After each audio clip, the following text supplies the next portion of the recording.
All right, welcome back to Babble On. We are the podcast / reaction group that is watching and reacting to and discussing and breaking down episodes of Babble On 5. We just watched season 2, episode 14. They're all the other eyes.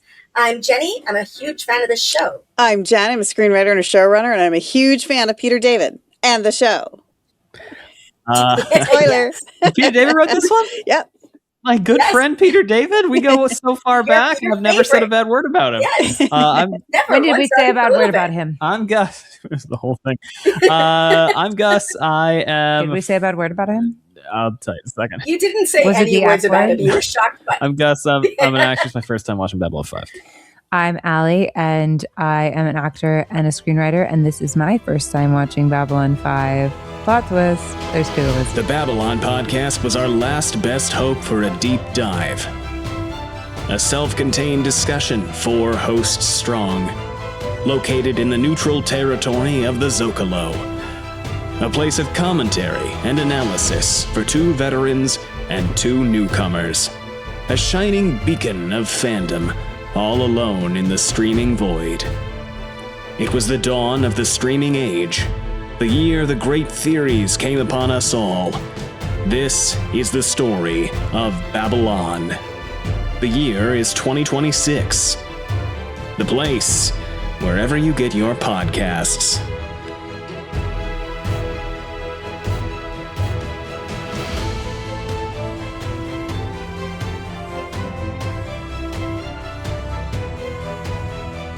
Yes, and as was said, this episode was written by Peter David, who wrote another episode.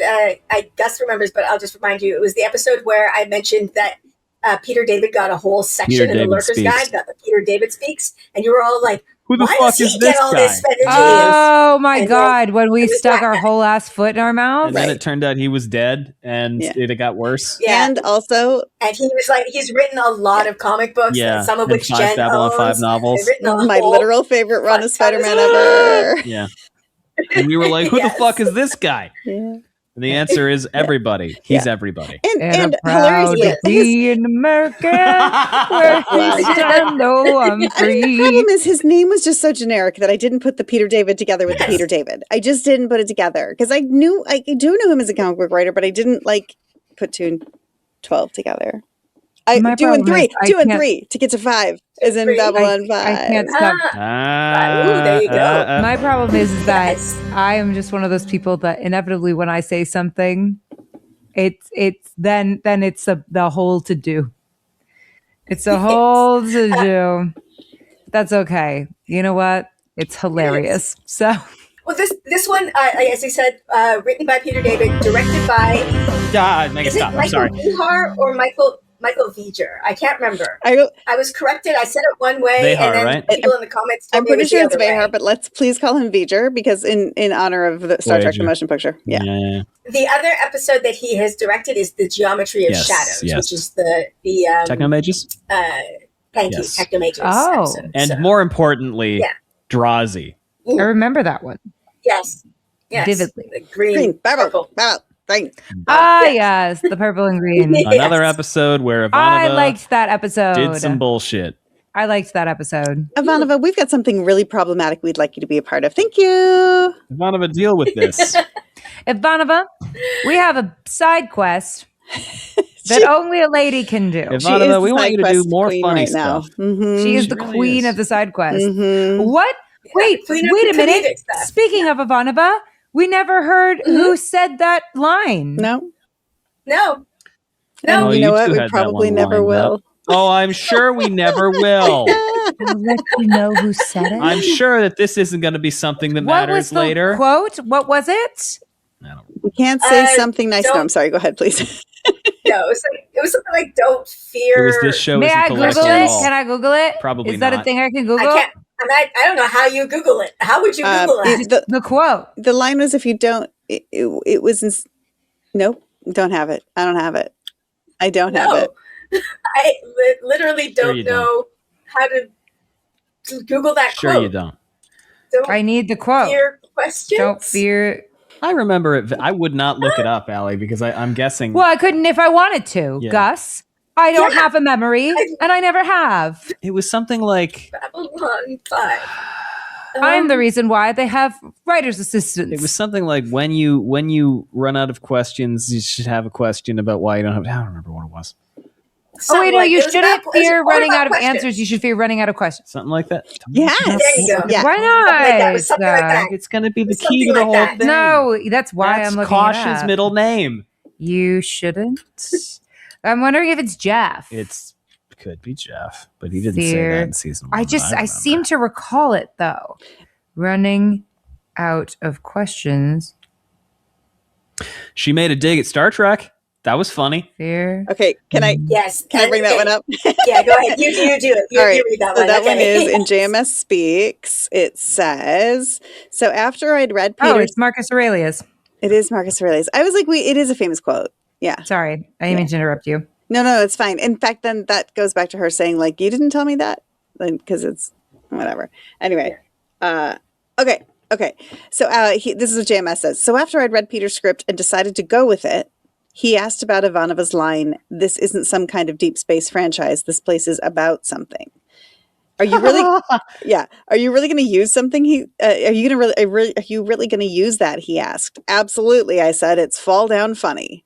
Long pause, and then this is what Peter David says back to him: "You people really are dangerous over there, aren't you?" It is fall down. It is funny. fall down That funny. is one of the funniest It's lines good. he's written. Yeah. And let me ask you this. So, but here's what I'm confused about, because he's like, Stoic. he read Peter's script. So is that like, did Peter put that in there with like the full intention and expectation he was going to take it out? Which, It does seem like that's something that Peter David wrote and thought that. well, would get that is cut. a writer Yeah. trick that I often employ. Allie, don't listen. Oh, really? Well, You can't tell anybody Like a this. writer I trick. said, this is Yeah. a writer. I think you and I have actually talked about this. This is a writer trick I employ very often. Put something in that you know they're going to take out, because then of they're gonna hit- course. yeah. So that like Of course. they will poke at that instead of the rest of your story and the rest of your script. Yeah. Oh, Right. that's not just you. Yeah. I've met several writers who have given me that exact advice. The way that I've heard that advice described, the metaphor is, I think it was pink elephant. Right? Yeah. Do you know this metaphor? I mean, I think so. I don't. You when you're giving something to a producer, Yes. or when you're giving something to executives, or when you're giving something to a higher up, and you know that there are parts of it that they won't like. And I know you already described exactly how this is, but I like this extended metaphor, if you don't mind my running Please. the clock out Please. with this. Because you write a scene, you go, this is beautiful story about a loving family torn asunder. And the most important scene, the husband and the wife meet up, and they're out in Central Park, and they're waiting for their son, and a pink elephant gallivants across in the background. And as the sun sets, their son walks up and tells them the big news of the story, which is that he's decided to move to San Francisco. And you give that to the executive. And there's something in there that you definitely know the executive won't like. What? And the executive comes back to you and goes, "This is really, really good. I think we should cut the pink elephant." You go, "Great, okay, yeah, I can do that." And then you get to keep everything else that you Exactly. wanted. Because they extracted. exactly. I like that version of the story. Yes. Yeah. So yeah, I think that's the implication of that quote. 'Cause Yeah, that's is how that I it was read already is that in there. he put that in It came there. from Peter Yeah. in his way of being like, "Fuck you, Deep Space Nine," and then JMS was like, "Oh, it's staying." But it is possible. Yeah. Here's my question: is so after I'd read Peter's script and decided to go with it, so also they decided to go with it. I'm like, were you like having people like try out scripts? He refers to it because later on. I mean, I guess we might as well talk about it now because he says after buying Peter David's script. So, Like, do you think well- he wrote it on spec? Yes, but Peter David is proven to him, and so here's the thing that's confusing to me is like, well, no, it's not confusing because this was the way things were done sometimes then, which is like, here we want to do an episode about blah blah blah, and no pink elephant, and why don't you give me something, and if we like it, we'll do it. So they might pay you for they might not even, because they weren't always going to like you wouldn't always come back as an outline first. It'd be like, here's the idea. It's different than like me coming in and pitching it and saying, I really want to do an episode where Ivanova is, it's stuck in the store and blah, blah, blah happens. Like, instead it was like, instead of pitching what the idea was, JMS knew what he wanted every story to be, but he like, why don't you just write something and give it to me? And if we like it, we'll buy it. That would make and sense. pay you for it. But it's a I mean, lot of this is fucking work. I mean, I think the union finally That's said, a "Fuck lot. you." Yeah, that's a lot of work Yeah. to You can't ask. You can't to do that not anymore. pay for it. Yeah, you can't ask. And so, yes, that is kind of like what it would be considered writing it on spec. That was a writer's strike issue, right? Uh-huh. At some point. Yeah, I think so. I think so. 20. It might have been not 2008. It was the one before that, I think. Okay. But that might have been 2008. What season was Deep Space Nine on at this point? I don't remember when it started. I feel like this is season 4. It'd be either 2 or 3 because they started very, very close to each other. Yeah, season 2 or that's a lot of work for no guarantee of season pay. 3. Okay, That's crazy. Yeah, which was before Deep Space. That's before Worf got to Deep Space Nine. They were still finding their footing. Because now they have to pay you to even pitch something. Yeah. Oh, wow, I didn't know that. Yes. Depending. I mean, it's like not a lot of money, but like theoretically, they're supposed to. Okay. That line was funny. Because they're supposed to pay for the ideas. Notably that it was a single, very quick line that I thought was funny. Yes. I'll never let it As go. opposed to Like the fact that they she didn't just say deep space something. The fact that she said deep space franchise. Like it's some so deep pointed. space franchise. Yeah, it's very pointed. I thought while we're talking about, I'll read the rest of the quote that he says here, because he says, "Here's the story of the bear." Oh, good. Yeah. Okay. Yes, please. Yes, please do read And a this. teddy bear reference was my thought. Like how he didn't like that. How Teddy Roosevelt didn't like that. Oh, okay. Yeah, no, it's just JMS. JMS says, "I hate cute. Everyone knows How me. dare. Everybody knows me, knows that. So after buying Peter David's script number 2, Peter sends me a gift. A bear. A teddy bear. With my initials JS in front and Babble On 5 on the back. I call Peter back and I say, I must now get him for this. He asks what I had in mind and I said, wait and see." So Okay. yeah, he wrote that, like he added that to the script. The thing with the bear at the end. I love He was it. just like, That makes you sense. know, I hate this. Babble On 5. And I'm going to eject it out the space lock. I'm And airlocking the bear. Babylon. in the notes 5. section above, which was compiled by the fans who were putting together notes at this time, in the fan section above, it says the bear is from the Vermont Teddy Bear Company.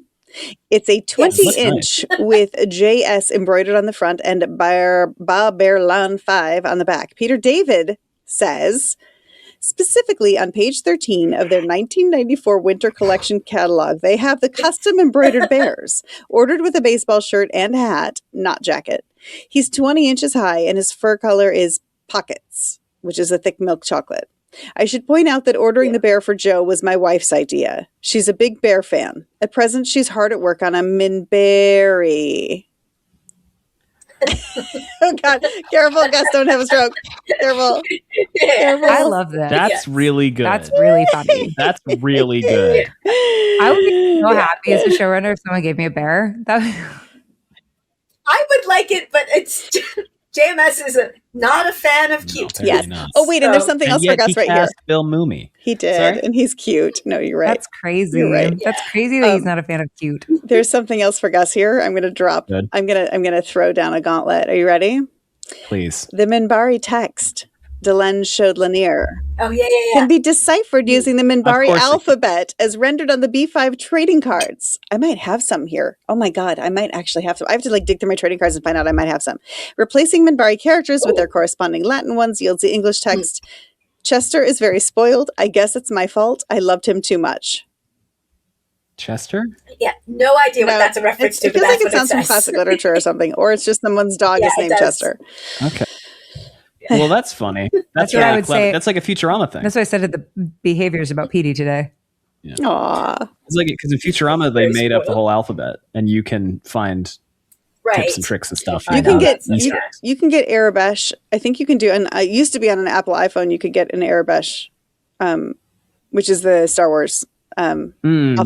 Ah, Am I the get only Airbrush. one as a kid that liked making up alphabets for fun? No, and both of my I kids do did it. with that's how my friends and I used to pass around notes in class. We had our own alphabet. It just drove the teacher crazy. That would have been so great if I had had friends.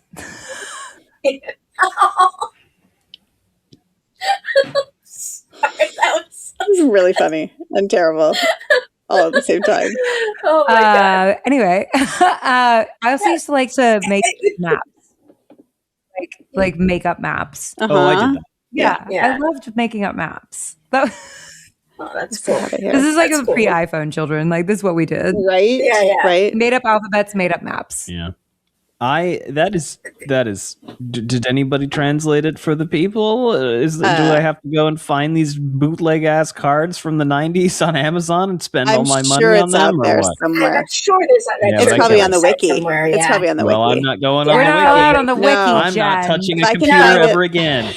We're not cheaters and Oh, pumpkin eaters. Speaking of, Jen. though, this episode is one of the reasons, it gives you one of the reasons why we don't want you Googling people. Julie Kate Brown The comes Toth back. shows up again without makeup. Oh, Yeah, there there's it the is. alphabet. Yes. Oh, Yeah. right. Yeah. But like, so just like, Pretty sure she's don't wearing want you some getting makeup. wrong ideas from which. Well, but also here's the thing. I mean, from knowing that an actor, I'm not going to Google people. I'm not advocating for it, but I will say, knowing that an actor comes back and plays a different part, that doesn't really give me any. That's Yeah. true. but you won't necessarily know Yeah. that. Like, No, you yeah, I you know, know. does that mean Right. that the character's coming back, or does that mean that No, the no, actor's coming yeah. back? Just letting you know Plus, this it- now. This is a Right. Because case sometimes of, it's no, yeah. I'm not sometimes- looking anybody up unless Yeah. you say, I'm not even going to ask. I'm not going to look anybody up because even if I Yeah. ask, I realized if I ask you, can I look up so-and-so? And you say yes versus then no, it tells that you the gives me answer. information. Right. So I'm not doing This anything. is true. Well, Yeah, exactly. Oh my God. Excuse my yawn. I the sanctity of the first Yeah. time viewer experience is paramount. Yes. It Jen, is did you send me indeed. the But yes, that's I just Natoth. let you the Minbari I'm alphabet. surprised you recognized Natoth without her makeup, though. Like that's amazing that you were able to I know. recognize her. Well, you saw her Well, I name at the saw front. in yeah. the titles that Julie Kate Yeah, Brown you was saw in her at there. the beginning, So I was on the lookout, and then I heard her voice. I went, there Yeah. she is. And I just have to say, like, New Toth's voice just doesn't fit the template of voices. There's Babylon New 5 Toth's voice. and fine. she's fine, but- but her voice is not a Babylon 5 voice. No, New Toth has also been in No. as many episodes as Warren Keffer, I think. Kaniki has been in more Kaneki episodes has than done both of them combined. Way more. Marianne Robinson or whatever her name was from season 1. Why didn't she get Yeah. title billing? Damn it! And That's Marianne true. That's true. Robinson as Tech. Bringing up Kaneki, I've been trying to decide when to tell you this bit of information, time. but I think you brought up how much. Yeah, this is a good time. That's Zach Allen, right? He was very. This is not that. You guys are so excited. Wow. But like it's Zach Allen. He was in Greece. He was in, I believe, Taxi. Yes, he was in Taxi. He was a series regular in Taxi for whatever the 7-year, 8-year run of Taxi, and yes, and he was Danny Zuko in Grease on Broadway. He's a huge Broadway star, and then when they did the movie, he moved over to playing Kaneki because they needed Travolta. They wanted Travolta. So like he's very, very famous. And when he showed up to audition, JMS was like, "What the fuck? Like, why is Zach hell's Allen going on? auditioning Yeah. for a big For like, part?" and he auditioned for on his like, my show. in the first episode we saw him when he was just like, "Come on, man," or whatever, and like grabbed a guy and he was a goon. Yeah, he's back Yeah. in the background. He's barely anything.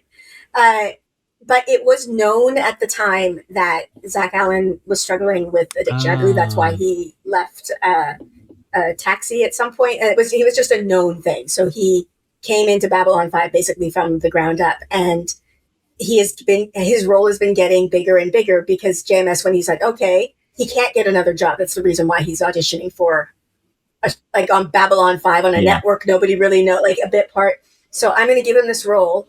And as he improved, like his health and his addiction, JMS, okay, as you improve, your part's going to get bigger. So it was like a way of rewarding him for improvement. That's really sweet, man. God damn it! I think this JMS guy's a class act. good person. This guy's awesome. He helps Michael Jesus. O'Hare for the rest of his life, and then he gives us Kaneki.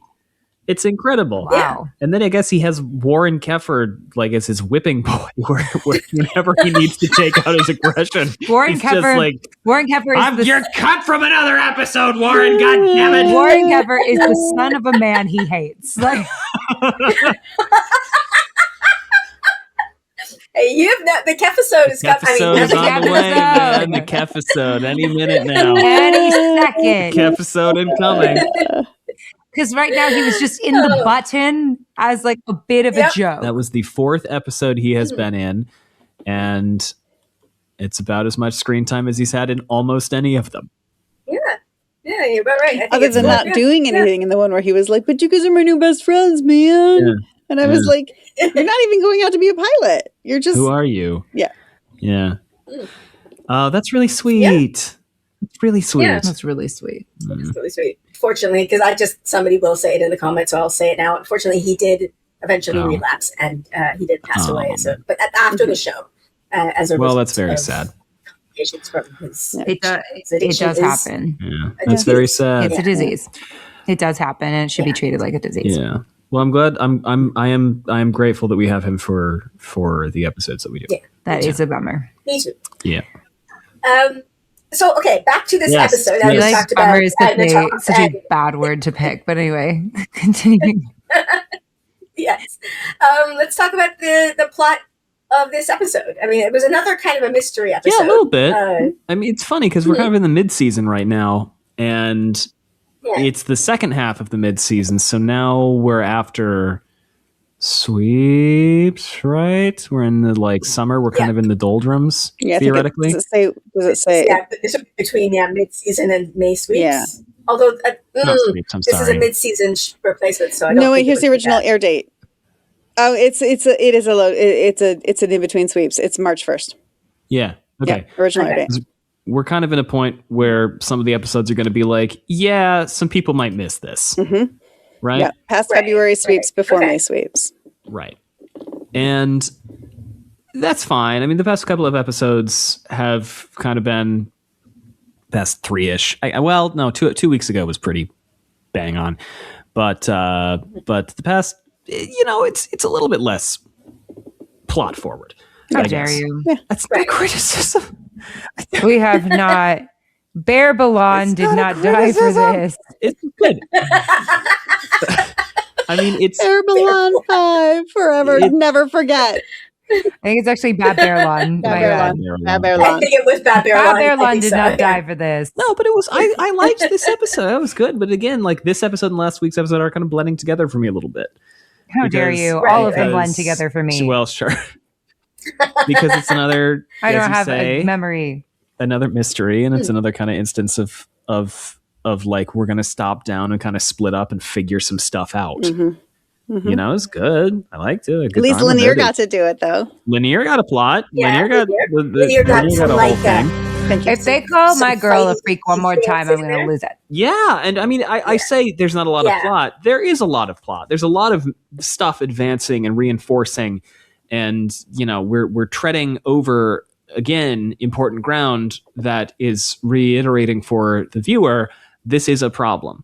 If you missed this a couple weeks ago, Yeah. this is still a problem. We are reminding you yet again that Delen is being shunned and being outcast by her people. I mean, that's you go back to one of the earlier episodes of the season following her transformation.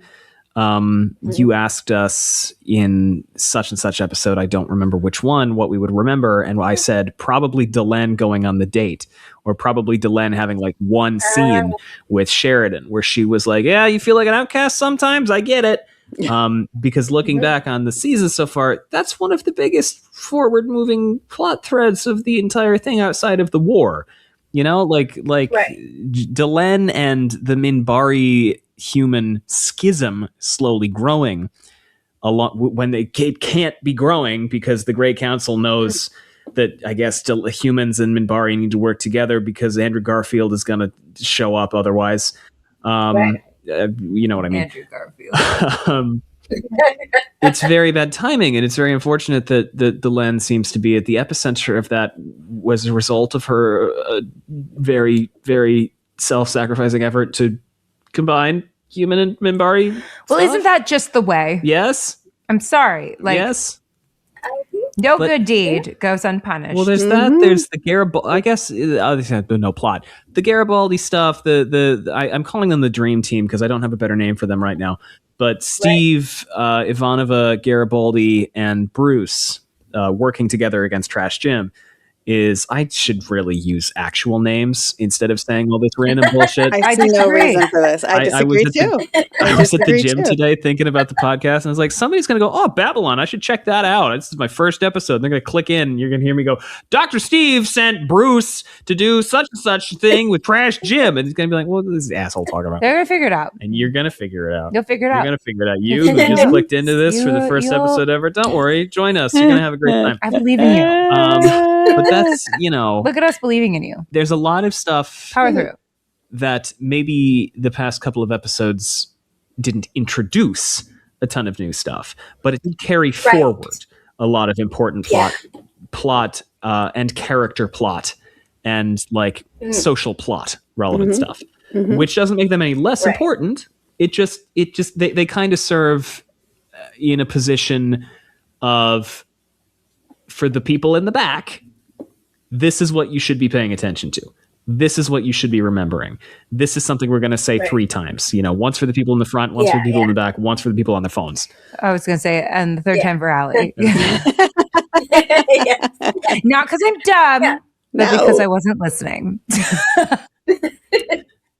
Makes sense, though. Yeah, they are reinforcing those plot lines. In that plot line, there was a bit of lore dropped about Sheridan. Yes, there And was. Star There Killer. was. It was the Sheridan did a war crime oopsie.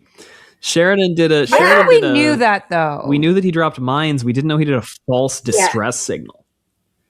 He did a false distress signal to lure them Okay, in, which that's is bad. on the scale of war Like, crimes, literally that the was like genocide. so loud. That was just They kidding. were- I'm kidding. No, that was bad. That was an oopsie on Sheridan's part. I don't think it is It actually. is bad, but like the Minbari had like the Minbari weapons versus human Oh, no, weapons. yeah, It was it- like fighting sticks. Yeah, it's like against somebody it's so with a gun. unfair. What Like, were they supposed It was to do? overwhelming. I get it. And I think what I was thinking Yeah. of was actually false surrender. I was thinking Geneva.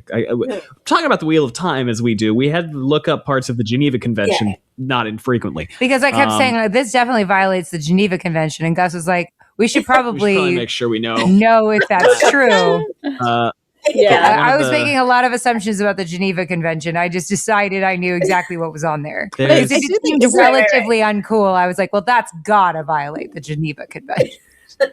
What, Jen? But I think faking a distress signal is not. I'm not sure. I know false surrender. Is Yeah. on there. Well, It yes. feels like making a distress. And, All right, we're Googling it. Falsifying that you are a medic. Like, it's funny because people go like, Among Us violates the Geneva Conventions because it has the Red Cross symbol in the game, and you're not supposed to use that unless you're Right, actually a right. medic. But in a theater Right. of war, Right. Can you Right. send out fake? Geneva yeah, I know. Convention. I- Is this a I war usually crime? guess what Perfidy. Yeah, I could guess what Ellie's Perfidy. Yeah. Perfidy is a form Yeah, of it is. deceptive It is tactic uncool. where one side Perfidy? pretends to act in good faith, such as signaling a truce, waving a whip, but does so deliberately with the intention of breaking that promise. But that's perfidy Yeah. specifically. I don't think it says that that's true if it's faking out the thing. It said yes for me that was Well, perfidy. but that's the AI.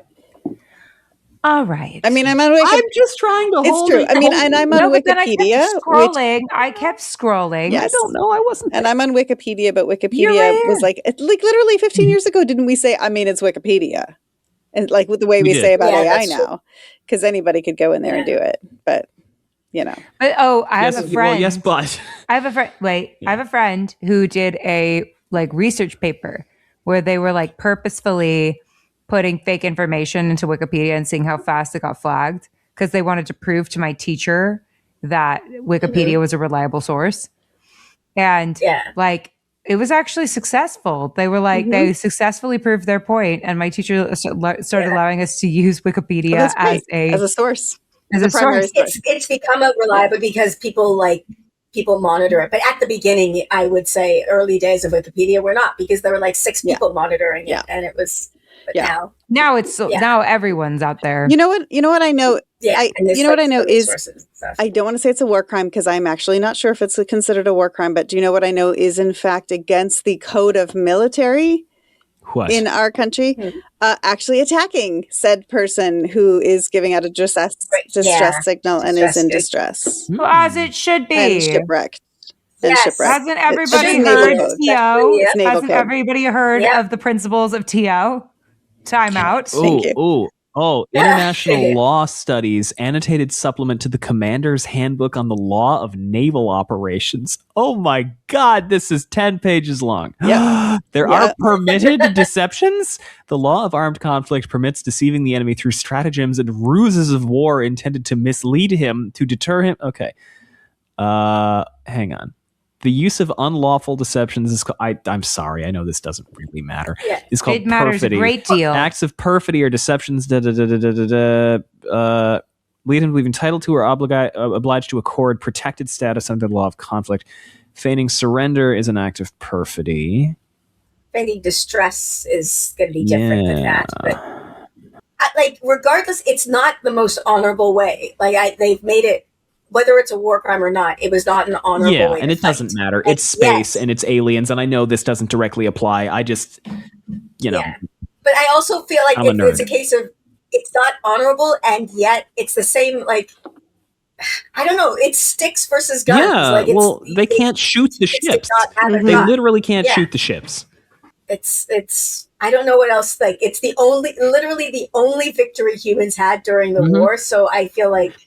I kind of get it. I don't know what else to call it. Yeah. I kind of get it. It's a little shitty, but I'm also like, it was a war of extinction, sort of. Yeah.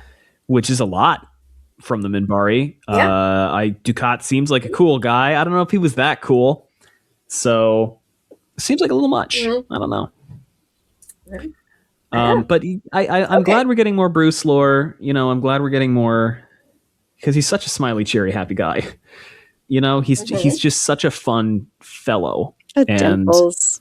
He's got the dimples. He's got the pearly whites. And then we get into, he faked a distress signal to blow up a ship. It's a little intense. Yeah. It happened. He dropped some other lore about being stranded in space for 8 hours. And he also, in this moment, he also did just shoot a guy. He just grabbed a gun and shot the guy. Dude, who he, Yeah. That was tough. It's tough. Yeah. That's tough. And even though it was very clearly a setup, it's still the kind of thing where it's like, what if I did fuck that up? And I really appreciated Ivanova's response. Yes. Because he goes, what if I fucked it up and what if I was wrong? Would you, what would you do? And she goes, well, the fact that you were worried about that in the first place, that's enough. I get in conversations with people sometimes. I'm like, I don't know. I just feel like maybe I'm a bad person, and maybe I go, well, bad people don't typically worry about being bad people. Right. Exactly. Not usually. Yeah. It's true. Not usually. Bad people usually just kind of swan around thinking they're the best. So it's true. Yeah. Okay, other things to talk about. I don't know, if you want to go over the main mystery plot, or do you want to go into the weird Kosh choir thing? God, the mystery plot was fairly straightforward. I liked it. It was good. I don't know how much there is to. I'm sure there's a lot to dig into that I don't know about, but I like that we called back to that. It's one of the things about having a show with continuity, and it call back to that weird thing that happened in season 1 when Lanier and Londo got twice, and Peter David, the goat, the legend, the one true Peter David, did set that up too by having Londo complain about how the statue didn't have testicular rights. Yes, he exactly. Testicular rights. So I can remember everything except names, man. He reminded us that was a thing to put us in mind of that episode. Yeah. So that then later, when Londo was like, well, Minbari might lie sometimes, we were primed for that. Yeah. That was because at first I was like, what? Who? What? Oh, right. The episode you made me think about 10 minutes ago. Yeah. With the Londo complaining about how the statue wasn't hung. Yes. It is not what it is. It's not. It doesn't have. He didn't say.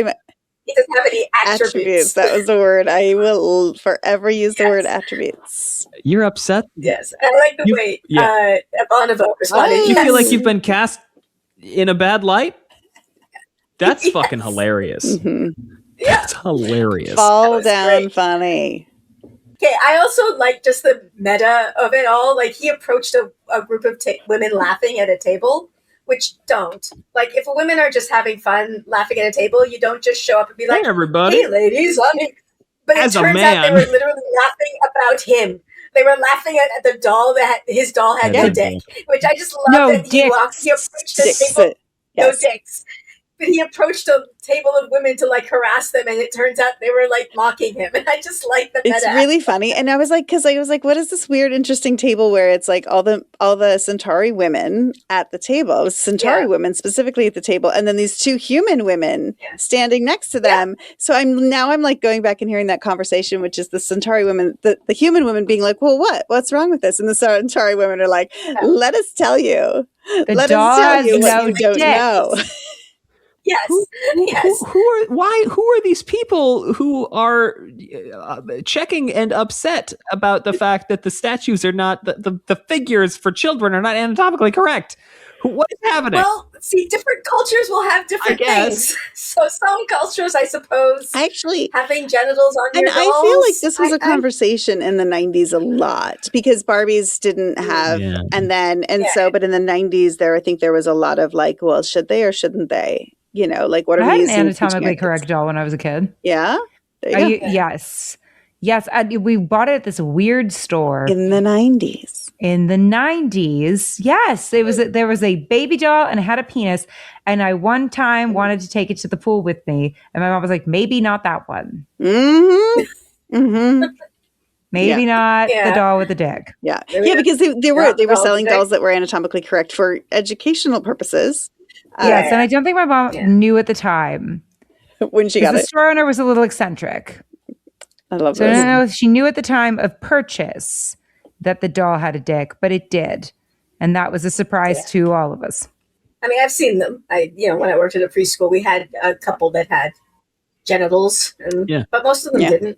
And you're like, what is the reason? I thought it was funny that was his complaint because I thought he was going to be like, "This is demeaning," like I'm a important figure. I should be treated with respect. He was like, no dong.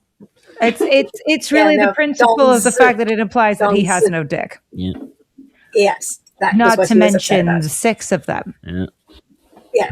Yeah. It's like it had 0. It's just a problem. Yeah. So, if I had 6 dicks and then the doll had none, I'd be concerned as well. That's a significant reduction. That's half of a baker's dozen. Yeah. It is. It is. Yes. Yeah. Okay. I'm sorry. Would you like to correct me? Nope. I was wondering where you were going. And for those who are not listening, who are listening to the podcast only and not watching this on YouTube, I just got up and got my Barbie doll. I'm not going to show any part of her. I was wondering where we were going. No. I promise. I am not going to show any part of her. Where are we going with this, Jen? Nope, nowhere. She does have a flipper. No. She's missing a flipper. So she is also missing something. Yeah. She's got one flipper. She's a swimming also missing something. She's from Barbie Dolphin Magic. I wrote that. Okay, bye. Hey. Yes. Nice. Thank you. You're the coolest person I know. It's really, really awesome. Cool. I'm not. How cool you are. I'm not. It's wild. Pretty fucking cool. You're not okay. Okay. I will never. Okay. You casually drop things like, "I wrote this movie about Barbies." I'm like, okay. I did. That's that, Jen. You're not cool. You're right. That's not like the coolest thing that's ever. I promise you, it's not. I promise you, it's not. But. Okay. Let's go. What's next, Jenny? Okay, let's continue talking about how cool Jen is. I'm about to IMDb Pro you right now. Don't make me IMDb Pro you right now. No. Oh, IMDb Pro you right now. No. Okay. The do you want to Kosh go into and the weird Kosh? fucking the chorus. I can't hear any of them now. Oh, I wanted to read about the chorus. I fucked up. They're back. Thank you. I'm trying to remember. Jenny and Allie, I zoned out in the moment when you guys said, yeah, we know that because that's a Bible thing. What was that? Oh, that was man built his house upon the rock. The wise man built his house. Because the chant was the Latin version of Linus's speech from Charlie Brown Christmas. I was gonna say, I bet that the speaking Latin. What? Wait, say this again. I was like, I bet somebody here is getting deep lore, and it's just fucking peanuts. Mm-hmm. That's extraordinary. She's saying peanuts. It's not. It's literally from the Bible, Jen. Well, I know it's from the Bible, but it is. It's not. He's not quoting Charles Schultz. Yeah. Yeah. The It is same from the thing. Bible. It is the passage that Linus reads The from the peanuts, Bible. the Bible. It's the same shit. Woohoo. Same, Mhm. exactly. Um, Yes, it's unto You us heard a it child here is born, first. unto us a son is given, on whose shoulders. Da, da, da. You might find this interesting because obviously the Latin it's meant to be sung, right? So it's not word for word from the Yeah. Bible because I guess they're fitting it in Yeah, the the meter or whatever. whatever. But it is referencing some verses in the Bible. Which one? One of which is, "Oh, sing unto the Lord a new song." I think Oh, it's I know one that that you one. read, Allie.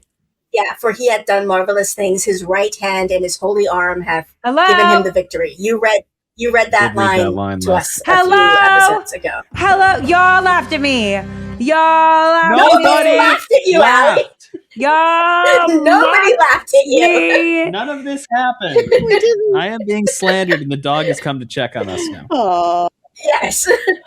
You're The just dog talking. is like, slander. Allie I doesn't mean object. we mocked her. She's Petey. Oh my Aw. God, I love you so much. No, Everyone you're just does. covering. Yeah, you're covering the bases of the haters who. Yeah, Mhm. yeah. Maybe. I am vindicated. I am vindicated. Well, and I'd like to. Can I continue on the Sure. next thing, Jenny, or not? Or is that too spoiler? Okay, so Yeah, the next yeah. thing right after he talks about the song is he says the second verse mentions, and this is not JMS saying this. This is the person who's compiling the notes, and This these are is- like theories people had at the time. This is their version of Theoryland. Yeah, we got you. And so it's whether it has any bearing on the story or was just selected because it sounds good is an interesting question. But the second verse mentions a hand being victorious. Recall that Sheridan was told, "You are the hand" in All Alone in the Night. And then the fourth issue of the comic series. So the comic books were being made at the same time, and Peter David was, I think, writing them. The fourth issue of the comic series dealing with Sinclair's appointment to the Minbari homeworld is titled "The Price of Peace." One letter removed from the description of Jesus above because it's the Prince of Peace. It's Mhm. the Prince of Mhm. Peace. Can we read the comics? No, But they I were don't coming know. out. I think they were out at the same time. I mean, I was gonna say you'd have to be very, very careful. Fine. This one you could, like this particular series, you could Fine, read I'll because it's never about do anything it fun fills in ever the gap again. between Sinclair. I am a leaving. god. I'll never do anything fun ever again. However, the reason I would say you can't necessarily read it is because I don't know where you would find it There right now. is that. Like, They might be on. I wonder Yeah. if I think they were they dark. No, I don't know. I don't know if they were dark horse or not. Yeah, There's one more thing. There's one more thing you'll appreciate, Gus. Are you ready? Yes. I don't know. Wait, Allie will appreciate this too. I didn't mean to be exclusive about that. Thank you. You're welcome. It's also worth comparing Kasha's lessons to his encounter with Talia. Talia, who had only 2 seconds in this episode. It was a waste of Talia, but at least she was What there. the fuck was she had that? as much time. And it was as, just to get Warren Keffer, water yeah. on her boobs. Yeah. Yeah. Yeah, Yeah. and to give us What's shows, going Veer was on? upset, but I was like, "Where's the other Talia in this?" Anyway, I feel like they just wanted to remind us that she existed. That could be Compared it. to her thing with Talia, Yeah. you mean where he In traumatized Deathwalker, her? in Deathwalker, when she Yeah. asked what his negotiations meant, and he advised her to listen to the music, not the words. Advice. And not it actually is listen to the music, not the song. They've Oh, you're right. misquoted You're right. here, You're but right. Yeah, You're right. Absolutely right. Yeah, but yeah. In any case, but yeah, because he's listening to the It's not the interesting words that because his it's all idea of Latin. And beauty is- who knows if Sheridan knows Latin? Yeah. Mhm. I liked it. I like Yeah. that there's just a weird fucking Latin choir in the down below. That's really cool. Mhm. That feels very deliberate. that Kosh knows Kosh about. knows. Well, Kosh knows about everything, apparently. That feels very deliberate, and that feels... I mean, everything with Kosh becomes metaphorical, and it becomes, the writing comes to the fore. They also looked very Hare Krishna / like Buddhist monk to me. Yeah. And when I say the writing comes to the fore, I mean, he can just put metaphors in the text. Right. Like, he doesn't have to couch things. Having this gorgeous choir chorus, again, I don't think this is going to be related to add to the chorus. But I don't know. Music has come up twice now, so maybe it does. But I think that guy was just in a bad way. Probably. The comments go, this guy doesn't know about the chorus. Though, sometimes insane sometimes people you could be tapped into see right? beyond the veil a bit, but that's they see too far beyond the veil, That's like a common thing in fiction. without a lot of grounding. That's a thing. I think it's a thing in real life. But the idea, what I'm getting at here is he's taking the dregs, quote unquote, of humanity, the worst of humanity, the underbelly, the down below, and he's saying there is beauty there, which feels very Jesus. deliberate. That's Yes, Jesus. That's some Jesus shit. Yes. That's some Jesus shit. It feels very deliberate, and there was a beggar bowl. If you go Jungian again, I guess there's something we about going examining Jungian? I think that we live there. That's all we do now is we live in Jungian philosophy and psychology. It's awesome. We're having so much fun in this house. Yeah. We're like, that's your shadow self talking right now. Let the shadow out. Well, but I mean, maybe Integrate it's your just shadow. an element of achieving harmony with it. I just liked it. That's cool. Are we integrating the anima and animus right now? That's where we're at. I should read some of these. You should. And I've been bothering you about it forever. Okay. Get right to it. I'm gonna just add it. Sorry, I'm going back to a completely different topic. It's the very final thing from the JMS Speak section. It says Sheridan sent out an EA distress signal. That would be Earth Alliance. And I thought you were going to say an E-blast. Genocidal mode. Yeah, no. So it didn't matter to them the condition of their enemy. He wasn't sending out a general. It was an Earth Alliance distress. Oh, and they were still coming to help?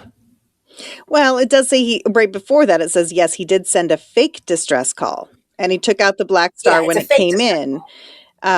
So he said when he took out the Black Star, when it came into, they thought, wipe out a disabled ship.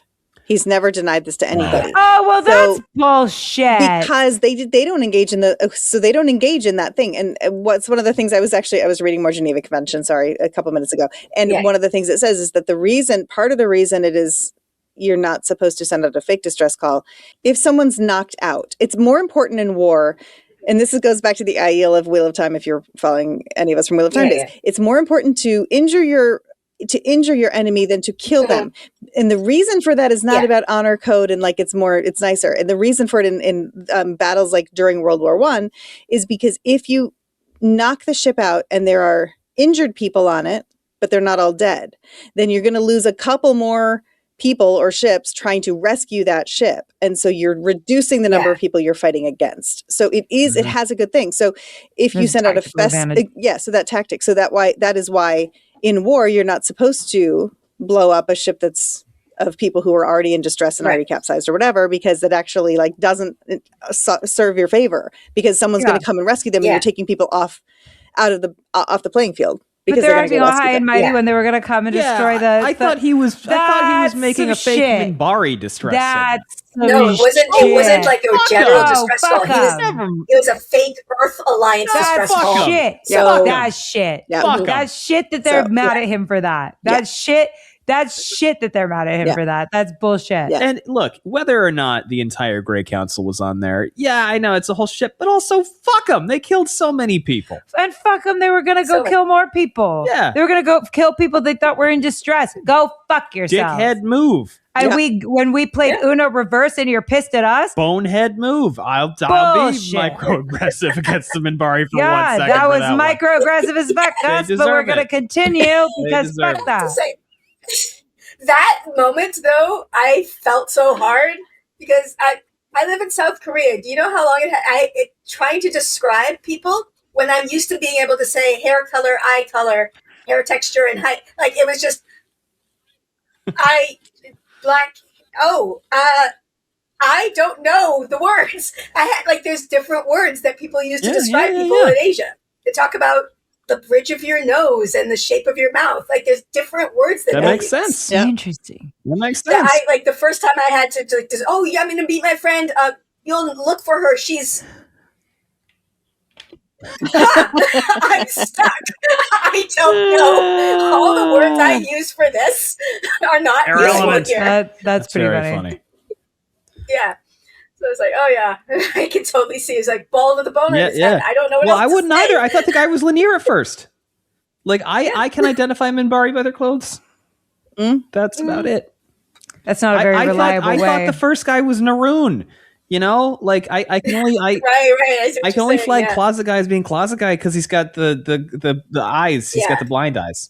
Yeah. So I wasn't Yeah. doing this. I was pointing at my eyes. When that, to be clear. Yes. Yeah. Yes. Yeah. I know what you mean. Yeah. So I get it, Bruce. Mm-hmm. But it was. I just. struck I'm me. not So I going was to like, say oh. a damn word. Can I And say? that's- Can I change the subject only so slightly, and take course. and Yeah, go from discussions of Minbari? So I was very aware of Lanier's helmet today in terms of hair and makeup. I was too. It huge. looked really We weird. saw a lot of shots from him from the back, which we don't usually see that many, I think. And it was just like, Yeah. and I was like very aware of it being a fake thing. And then I was also reminded about the whole thing of like, it was easier to do Delen last season when she could just put the helmet Yes. on and be done. And so in watching Delen over the last 2 or 3 episodes, and I'm just going to ask y'all to keep an eye out for it. And I feel really bad saying this because I feel bad saying this. I shouldn't even say this. Her makeup changes. Not her makeup. Her prosthetic changes. Her prosthetics Yeah. Yeah. It Yeah. changes. It's sometimes it's higher, It moves sometimes Yes. it's right here, and sometimes and it's here. sometimes it's a little bit detached. I know. And that that's is that's one an of those HD things thing. that yes, very much, because that was the first time I watched it on Tubi, I believe. Because Tubi was the first place I watched it with the HD. I was like, oh, it's not like it doesn't go into her skin. Yeah. Like it's literally And sits that's on top. like That's an HD yes, master and that's thing. not going to show up on 1994 television, but the placement of it, sometimes it's higher and sometimes it's a little lower. And I'm like, people, we had Polaroids. We've already talked about this on this podcast. We had Polaroids, people. And when we had Polaroids, you could shake it, you could check it, and you could look at it next week and put it in the same place. That's all. Now that is assuming organization on a film set. Hot tub factory. Yeah. You would hope. You would hope. You would hope. However, Jen, Yeah, it does not always happen. This is awesome. it does not always happen that way. And nor is it often the priority of certain people. So, like, and also they were taking a lot of shortcuts budgetarily. You know why? Because they didn't care about. I don't care about the budget. Thank you. Sorry. Thank you, guys. I love that. You know exactly what you were doing. Yes. But you're right. They were, budget-wise, this show did not have as high of a budget as it needed to have at that time. And so. It's like, say, I don't know, a Deep Space franchise. Yeah. That's not about anything. What was it? We actually have something to say. Yes. It was something like that, yeah. and lo and behold, a couple seasons later, Dominion War starts up. So I guess Ronald D. Moore was like, how dare you? Mm-hmm. He didn't show run that, but he was part of it. Yeah. Did he show? He didn't show run that. No, he did not show run it. No. Was he show running it by the end? I don't know, but he did. He was a major part of the Dominion War, I think. Yeah, and then And then he did Battlestar, obviously. Yeah. So this was good. One more plot line, just to talk about Veer and Oh my Londo. God. Any thoughts on Give Londo? Stephen First $10 billion. Wow, billion. I gotta ratchet right. things up. I keep saying million. It's getting old. million. Listen, man, all of season 1, that guy's walking around playing on his Game Boy and being a fucking goofball. And then this episode, he was just like, time to turn on the fucking sprinklers and punch people right in the face. And wow, it worked. That was sad as shit. That was real good. That was upsetting. I care about him a lot. It is funny that he's really dead set on continuing to work for Londo, considering that sometimes he's also like, fuck this clown. Mm-hmm. But I'm also like, wow, Veer, you kind of tried your character. You kind of got nothing going on at home, and this has kind of become your identity. And that's beautiful. And it's like, it was, seeing Londo be kind to him, it's a little conflicting. It is. Yeah. It's really conflicting because we want to be able to just like freaking hate him in this moment because he's been nothing but a war crammy douchebag. And he changed his shirt, and he hasn't gone back. And that's even more apparent when they show him in the toy with the purple jacket. Right. And he's not wearing that anymore. He wore that for the entire first season up until the Creepy Coming Shadows. I think so. Yeah, up until the war started. Jen, are you all right? Yeah, she's got underwear. Who does? She has Barbie? like it's like printed into the skin. It's skin color, but it's You like checked? yes. it's like Barbie underwear, and I'm still not going to show it. No, no. I'm not, I promise. But it's like little briefs. It's like little briefs that say like Yeah. Barbie. I've never taken her shorts off in all the years I've had this Barbie, so I didn't know that her swim. But she's There also you go. wearing. Come out of She's cheese. got She's You what? got it. And she's wearing underwear under her swim trunks because they're attached to her body. attached to her body. Yeah. Sorry, everybody. Okay. I couldn't help myself. I had to check. Yeah. Have a cheese stick.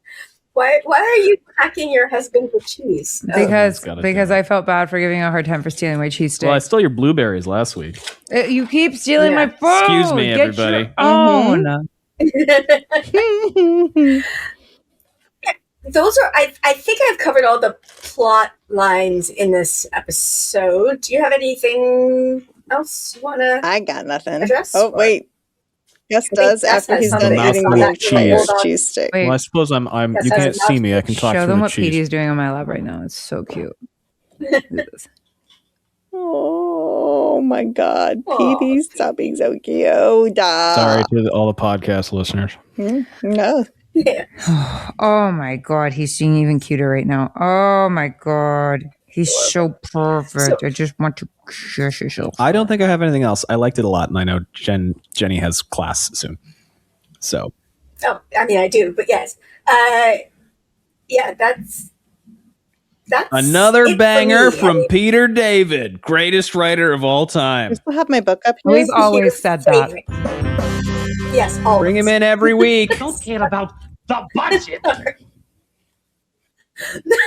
That lip sync That's was great. perfect, by the way. That's really good. That was really good. Yeah. All right. We can- Well, I guess with that, go All right. away. Bye, you two. Ah, my friends! You have reached the most dangerous part of our journey, the Grey Council. Here we speak of things that must not be spoken. Secrets, betrayals, spoilers. If you are not ready, turn back now. But if you dare to proceed, I promise you it will be magnificent. Oh, Mr. Garibaldi!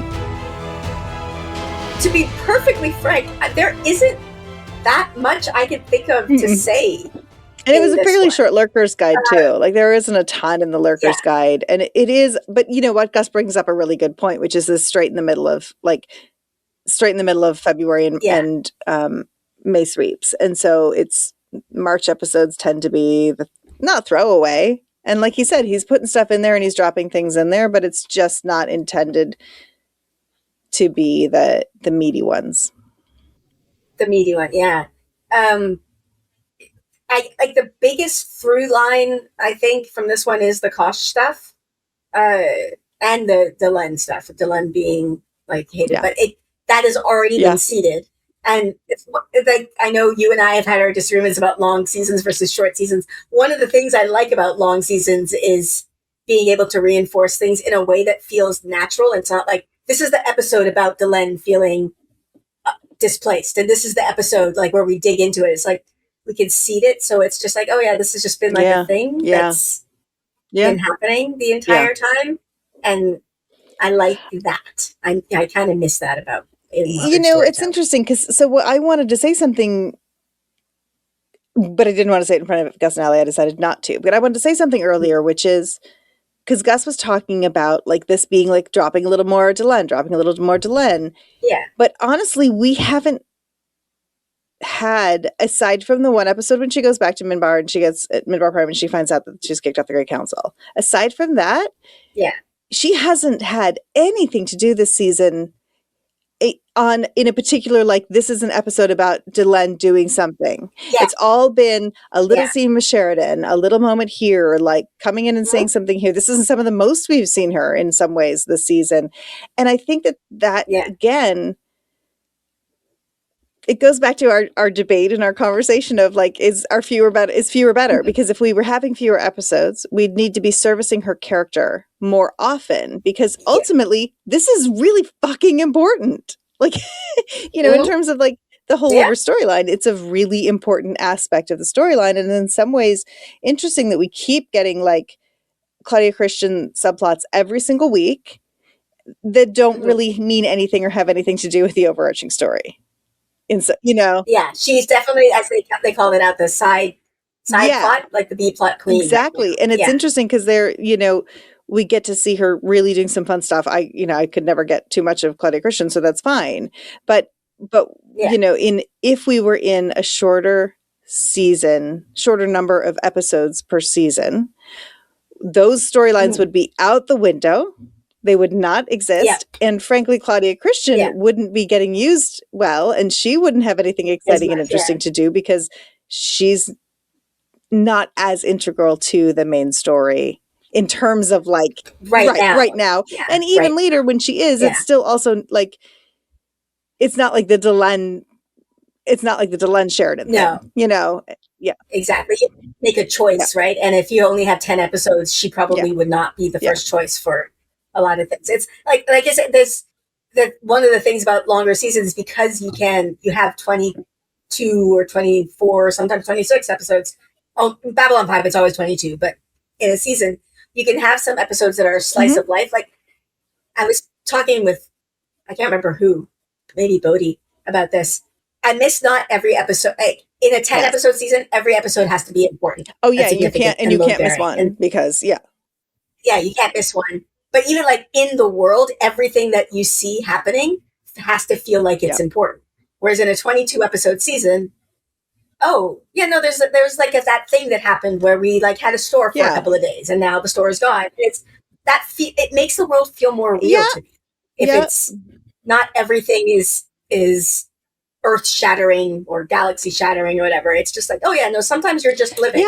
Yeah. Like, and it is a different, so it's interesting because on some levels, when you think back to the things we miss and the shows that we miss from the 90s or whenever, it was, what we missed was the characters that we really felt like we knew, the characters we really cared about and we really loved because we knew them so well, which in Battlestar Galactica, that's how I felt. And sorry, but in Friends, that's how I felt. Like I knew those characters. They were my friends too. And it's interesting because I often talk about the fact that Robert Jordan's books are so fucking long, which I love, but I know those characters because even though it was plot, there was still like, Nynaeve tugging her braid and doing something and saying something that you're like, you just say it on the outside because you're afraid to show your true self. I know you, and like, and so you spend so much time. And so in a way, it's harder to do that on a shorter time frame. It makes it pushes you to make the shows a little more plot.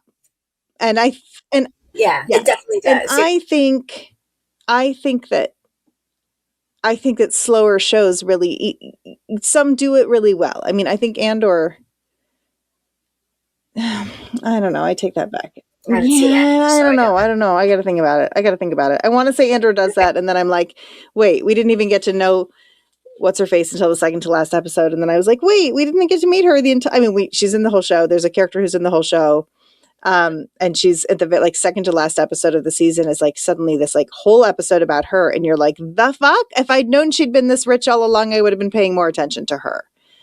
Right. Okay. And I don't know how I feel about that. I'm gonna keep thinking about that. Okay. I can't. I don't have any thoughts on that. I'm trying to think of something like to talk about as far as continuity. Veer is eventually going to leave Babble On 5. He will leave and come back, but once again, it's going to be Londo sending him away. But the next time, it's going to be Londo sending him away to save him, and he sends him to Minbar as an ambassador because Veer is just so horrified by what's going on, and he's like, "Okay, I'm going to preserve your innocence a little bit by letting you, go to a place that is not evil," right? And sends him there. And then Veer sets up his own underground railroad because Veer is wonderful. Veer is wonderful, and Londo knows he's wonderful. And Londo is. He does. I hate that he's making me like him. It's it's so good. JMS is so good. It's like I again, I'll say it again. Ali is not wrong to have written him off. I I don't know. I like that I can still follow. I can still feel something for him because it makes his story so rich to me. To feel it. Like if I just wrote him off, and I wouldn't care. Well, and as we've said, it is much more interesting, and this is JMS's whole point, to watch a character who is not inherently evil, who is not mustache twisting.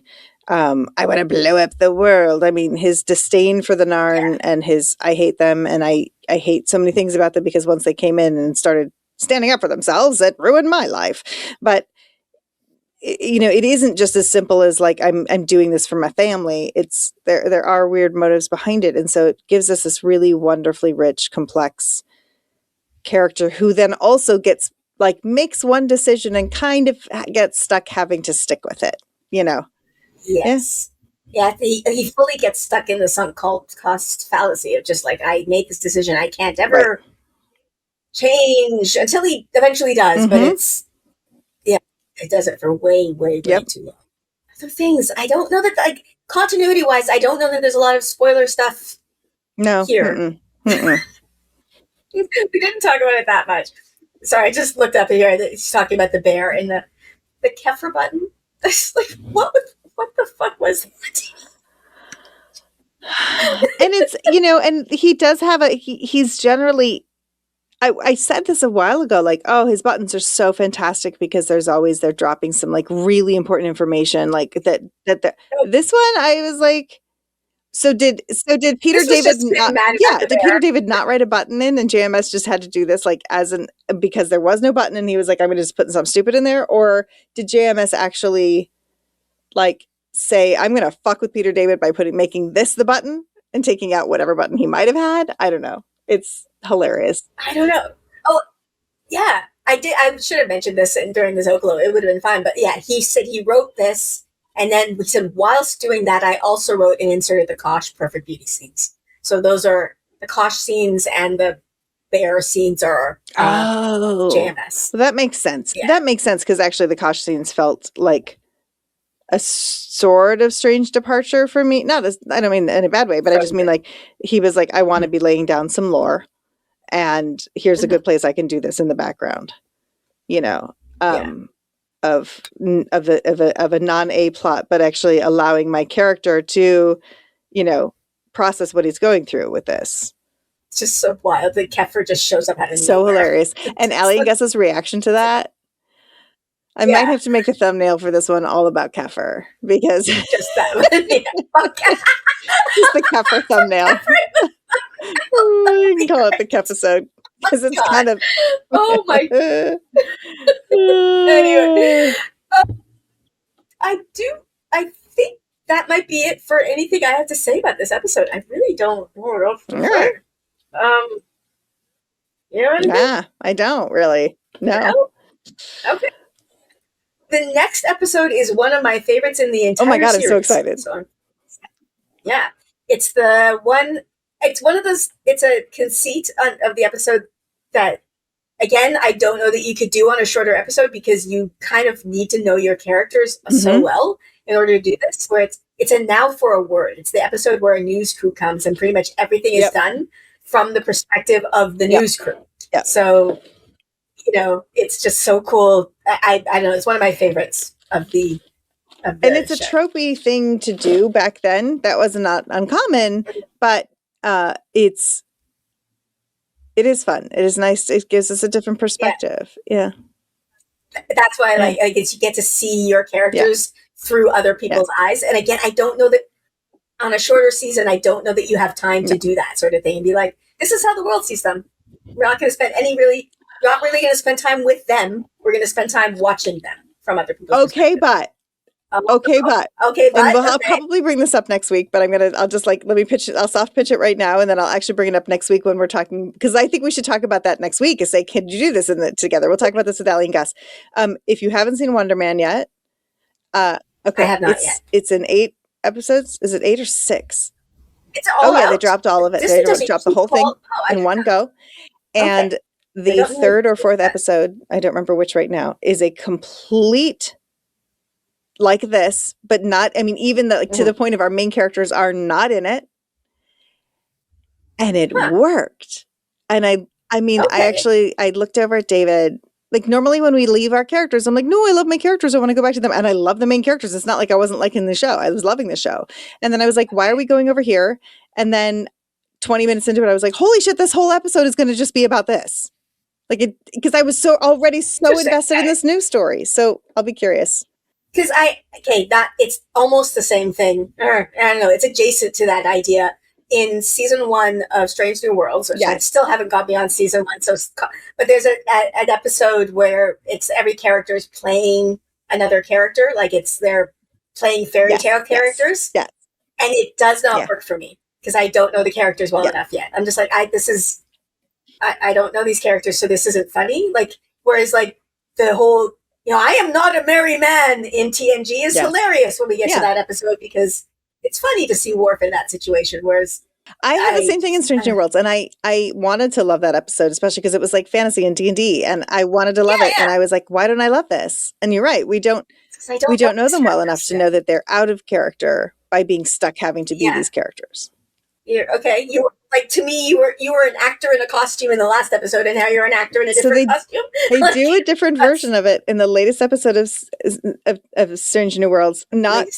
Not that at all. It's something totally different where you take 4 characters you know very well and take them out of character for a reason. I'm not going to say why. And I loved it. See, probably by season 3, I'd be all right with it. Yeah. It's the same reason that the Naked Now in TNG doesn't work. It's like, this is episode 2. Why do I care that they're drunk? Like, it's... I don't want to talk about that episode. It makes me super uncomfortable and grudgy. Yeah. Okay. Let's leave. Run away. No. Run away. And be very excited for next episode, which is, and the next episode, and now for a word, they're going to come back to do that sort of version.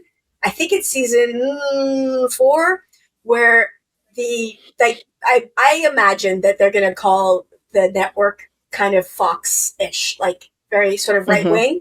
And then they're going to come back and do it again in a future season. It's going to be like, oh, no.